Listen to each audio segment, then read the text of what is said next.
So guys, तो जब भी हम पार्टी में जाते हैं तो हमें सेट को शुरू करने से पहले किन किन सेटिंग का ध्यान रखना चाहिए अपने सॉफ्टवेयर पर और कंट्रोलर पर। आज हम इस रिलेटेड बात करने वाले हैं क्योंकि मुझे पता है इससे बहुत प्रॉब्लम आ सकती है आपको भी।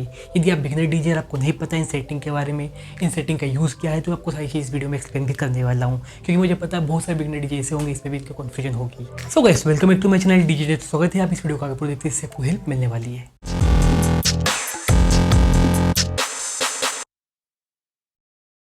सो गाइस, तो सबसे पहले जिस सेटिंग के बारे में बात करने वाले हैं उसका नाम है मास्टर टेम्पो। तो मास्टर टेम्पो का जो बटन है उसे हमेशा ऑन करके रखना, या सॉफ्टवेयर पे देखने को मिल जाए तो यहाँ से ऑन कर सकते हैं, ऑफ कर सकते हैं। और आप यदि कंट्रोलर पे देखेंगे, जो बड़े बड़े कंट्रोलर होते हैं, सीडीएस होते हैं, उस पर भी देखने को मिल जाता है। जो छोटे कंट्रोलर होते हैं मुझे लगता है उस पर कभी कभी देखने को नहीं मिलता है।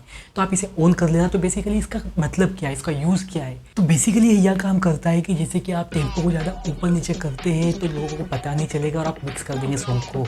इस प्रकार से जो उसकी वोकल है ज़्यादा फास्ट या स्लो नहीं होगी, ये इसका काम है। बट यदि आप इससे पूछेंगे तो ये कंट्रोलर पर हटा ही देना चाहिए, इसे हमेशा ही ऑन देना चाहिए, तो इसका हम हटा क्यों सकते? तो गाइस, मैं इससे कहना चाहता हूँ यदि इसे आप ऑफ करते हैं तो बहुत सारी टेक्निक पे भी काम आता है जो कि थोड़ी एडवांस होती है। इसे हम लूप लगा लेते हैं और आपको ऐसा लगता है कि ज़्यादा ऊपर नीचे करना है, वो आपकी स्पीड उसको ज़्यादा कम फास्ट करना है, तो बहुत सारे डीजेस होते हैं जो इसका यूज़ करते हैं। बट यदि आप बिगिनर डीजे हैं तो मुझे लगता है आप इसे ऑन ही रखिएगा। इसके बाद जो दूसरी भाई सेटिंग आती है वह होती है क्वांटाइज। सो गाइस, तो मैं क्वांटाइज को मैं हमेशा ऑफ ही रखता हूँ। आप मुझसे पूछेंगे आप ऑफ क्यों रखते हैं? तो गाइस, मैं आपसे कहना चाहता हूँ इसका यूज़ ये है, यदि आप क्वांटाइज ऑन रखते हैं तो जब भी आप प्ले पॉज का बटन दबाएंगे तो वह ग्रिड से ही स्टार्ट होगा। बट प्रॉब्लम क्या आती है, कभी कभी आप थोड़ा सा लेट हो जाते हैं तो वह इस ग्रिड को छोड़ के आगे वाली ग्रिड पकड़ लेता है, फिर आप वहाँ से फिर आपको डिस्क घुमा के आपको वापस सेट करना पड़ता है। इससे अच्छा आप क्या कीजिए, इसे ऑफ भी रखिए, थोड़ा सा आगे पीछे होगा तो हम डिस्कस कर लेंगे। बट यदि आप ऑन रखना चाहते हैं तो ऑन भी रख सकते हैं। बट जो मेरी एडवाइस है वह यही है कि आप प्रैक्टिस इतना कीजिए कि आपको क्वांटिस की ज़रूरत ही नहीं पड़े। आप जब प्ले पॉज बटन दबाएं तो डायरेक्ट ग्रिड पर ही हो। इसके अलावा कभी कभी यूज़ करना पड़ता है, जैसे कि आपके 4 डेक हैं और आपको पता है कि सबमिट डेक्स में जो सॉन्ग्स हैं वह चल रहे हैं, तो अलग अलग सॉन्ग चल रहे हैं, तो आपको इतना आप ध्यान नहीं दे पाते हैं। तो उस टाइम पर आप बेसिक यूज़ कर सकते हैं आप क्वांटाइज को, क्योंकि उसमें जब प्ले करेंगे तो ग्रिड के ऊपर ही आएगा। उसमें आपका ऐसा नहीं रहेगा कि इधर की बीट अलग जा रही है, इधर का बीट अलग जा रही है।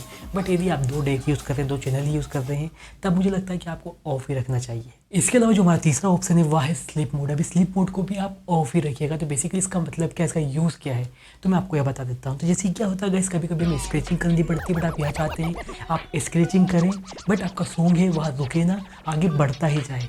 जो आप स्क्रैचिंग करते हैं तो आप भले ही इसमें स्क्रैचिंग करते रहें, बट यदि आप जब भी सॉन्ग को छोड़ेंगे तो वह बीट आगे ही चल जाएगी। ऐसा नहीं कि वहीं से आप रुकिए फिर उसके बाद आगे जा रही है, ऐसा नहीं होगा। इसमें स्लीप मोड का बेसिकली यूज़ यही है कि आपने स्केचिंग की बट वह सॉन्ग आगे ही बढ़ता जा रहा है। तो बेसिकली यदि आप स्केचिंग करना चाहते हैं, कुछ स्टेप की जो एडवांस टेक्निक है वह करना चाहते हैं, तो आप इसे हमेशा ऑन रख सकते हैं। बट यदि आप बिगिनर डीजे हैं, आपको स्केचिंग इस टाइप की कोई चीज़ें नहीं करनी है, तो आप इसे ऑफ ही रखिए। और स्लीप मोड और क्वांटाइज आपको दोनों ही सॉफ्टवेयर पर देखने को मिल जाएंगे और किसी किसी कंट्रोलर पर भी देखने को मिल जाते हैं। इसके बाद जो हमारा ऑप्शन आता है वह है वाइनल स्क्रैच का। तो वैसे आपको यह देखना है जो कि स्क्रैच का बटन है आपको कंट्रोलर पर देखने को मिल जाता है, और आप यदि सॉफ्टवेयर पर देखेंगे तो यह राउंड बना हुआ है। यही बोल सकते हैं हमारा स्क्रैचिंग मोड ऑन है, और यदि ऑफ करना है, यदि आप ऑफ करेंगे तो वहाँ से वह राउंड हट जाएगा। तो बेसिकली आप यहाँ से यूज़ कर सकते हैं। तो वैसे इसका मतलब क्या है, तो वैसे आप बोल सकते हैं कि आपको स्क्रैचिंग से ही समझ में आ रहा होगा। आप स्क्रैचिंग मोड ऑन रखेंगे तो स्क्रैच कर सकते हैं। बट यदि आप जैसे बिगिनर डीजे हैं तो इसके लिए आपका यूज़ क्या है, तो मैं आपको थोड़ा सा एक्सप्लेन करता हूँ। तो जैसे कि आपको किसी भी सॉन्ग को जल्दी से आगे बढ़ना है, जल्दी से पीछे करना है, तो क्या कर सकते हैं आप जो स्केचिंग मोड ऑन है और यदि आप ऊपर से करेंगे, इस डिस्को को घुमाएंगे तो पीछे करेंगे तो जल्दी से आगे चले जाएगा और जल्दी से पीछे भी चले जाएगा। बट यदि आपको किसी भी सॉन्ग को धीरे आगे ले जाना है, पीछे ले जाना है, तो आप क्या कर सकते हैं, जो हमारा वाइनल है इसे आप साइड से आप आगे पीछे कर सकते हैं। जिससे आपका स्लो जाएगा, स्लो आगे जाएगा, स्लो पीछे जाएगा। बट यदि आपका स्केचिंग मोड ऑफ है तो यहाँ ऊपर से भी आप करेंगे तो स्लो ही आगे पीछे जाएगा, या साइड से भी करेंगे स्लो ही आगे पीछे जाएगा। बट इसका यूज़ यही है, स्केचिंग भी कर सकते हैं। इसके अलावा यदि आपको बैक स्पिन मार दिए तब भी काम आता है, स्केचिंग मोड ऑन होता है। तो बहुत सारी चीज़ें होती हैं। यदि आप बिगिनर डीजे हैं तो भी आप इसे ऑन रखिएगा, और प्रोफेशनल तो इसे ऑन रखते ही हैं।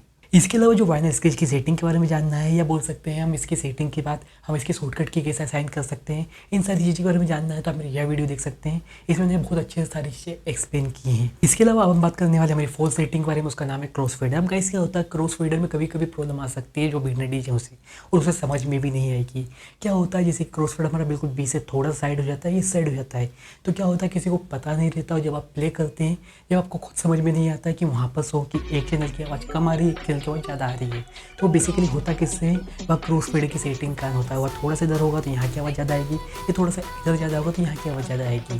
तो इसको हम किस तरह ठीक रख सकते हैं, तो बेसिकली आपको सेटिंग पर जाना पड़ता है और कुछ आप इस तरह की सेटिंग कीजिए जैसे कि मैंने यहाँ पर पूरा कर रखा है, कुछ आप इस तरह के दोनों तरफ से कीजिए। तो इससे बेसिकली होगा क्या, जब तक आपका कोने में क्रूज फेडर बिल्कुल नहीं जाएगा तब तक ये सॉन्ग बंद नहीं होगा। और थोड़ा सा भी इधर भी रहा तो बेसिकली क्या होगा, आपकी सॉन्ग की जो आवाज़ है, जो वॉल्यूम है, वह पूरी ही आएगी, इससे कोई फर्क नहीं पड़ेगा।